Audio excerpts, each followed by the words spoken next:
Hey boss, how many resignations have you received from your employees lately? How many people have handed in their notice to you? Are you wondering why your best talents are leaving you? Of course, you'd like to keep your top talents, but you're not really sure how. Maybe because you don't have the money for it, and you're wondering if money is the only factor that determines whether an employee will stay loyal to you. Well, as someone who has worked for many years, I can tell you that absolutely not. Because there were companies where I worked that didn't pay very high salaries, yet the atmosphere at work was great.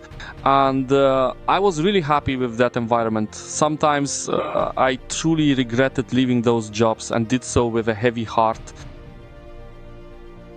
On the other hand, sometimes it can happen that your employee goes to the competition because they offer a better hourly or monthly rate, and at first he's happy.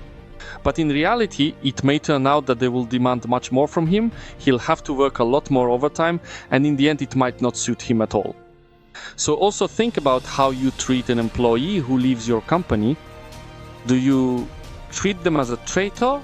Or do you simply treat this person as a human being who might potentially come back to you?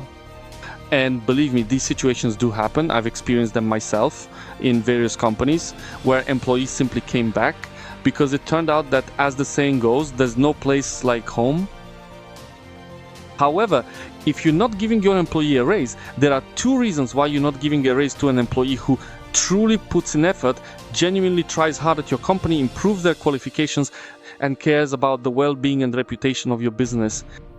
And there are two reasons why you're most likely not giving a raise. The first reason is that you're stingy and scheming how to give them as little as possible, because after all, you need to buy a new sports car while telling your employee that you're actually poor because you drink old liquors, drive a convertible, and eat moldy cheeses. If that's your approach to this issue, believe me, your employee sees it. And if they see that you're living in luxury while they have nothing, even though they're putting their whole heart into working for you and you don't give them a single cent, trust me, that employee will leave you. But there's also the possibility that you simply don't have that money. So what should you do then? Yes, of course, an employee can always go to the competition, but if you make sure there's a good atmosphere at work and employees are happy to come in, even if sometimes, like on Mondays, they don't really feel like it, but they still show up, that's a sign that if there's a good atmosphere in your company, you have a chance to keep that employee. A good practice, which various companies use, is to discuss company matters with their employees and treat them as business partners.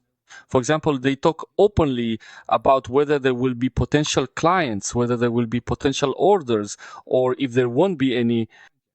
If you don't treat your employees as business partners, if you have more orders coming in but still lie to them, claiming that the company is so poor that your employees should basically go out on the street and beg for money for bread. Believe me, your employees notice this too, and they will definitely leave you sooner or later. Sometimes it's just a matter of time. Even if you think you've managed to keep that employee for another 2, 3, or 4 months, believe me, you're mistaken, because it's only a matter of time before they get a better job offer and simply leave you. But if they've already signed a new contract, tell me honestly, why should they stay with you? Will you give them such a satisfying raise that they'll decide to stay? And I have another question for you. Tell me, if they've already signed a new contract, what are they supposed to say to their new employer? Should they deceive them? Should they say they're not going to take the job because they'd rather stick with their former boss who for, say, 10 years never gave them a raise and didn't even want to hear about it? Think about that and really treat a person, an employee, like a human being. Simply put, if your child comes to you, perhaps with a hopeful expression, asking for money for a school trip, you'll most likely, and without much hesitation, give it to them.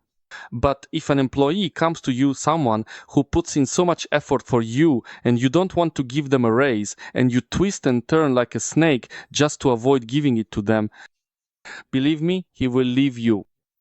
That's why we should all respect each other.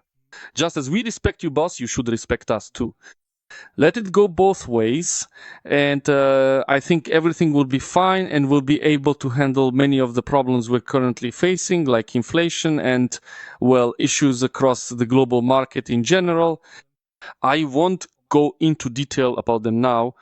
You've surely heard on mainstream news what's happening in the world, but maybe if we're treated well, we'll treat you as a partner too, not as an adversary. So let's be allies to each other. Let's keep working together and play as one team, like a football team, and let's score that goal. Let's score that goal, because it doesn't matter who scores, the success belongs to everyone. Thank you for your attention. Please like and share. Help other entrepreneurs too, so their businesses can thrive.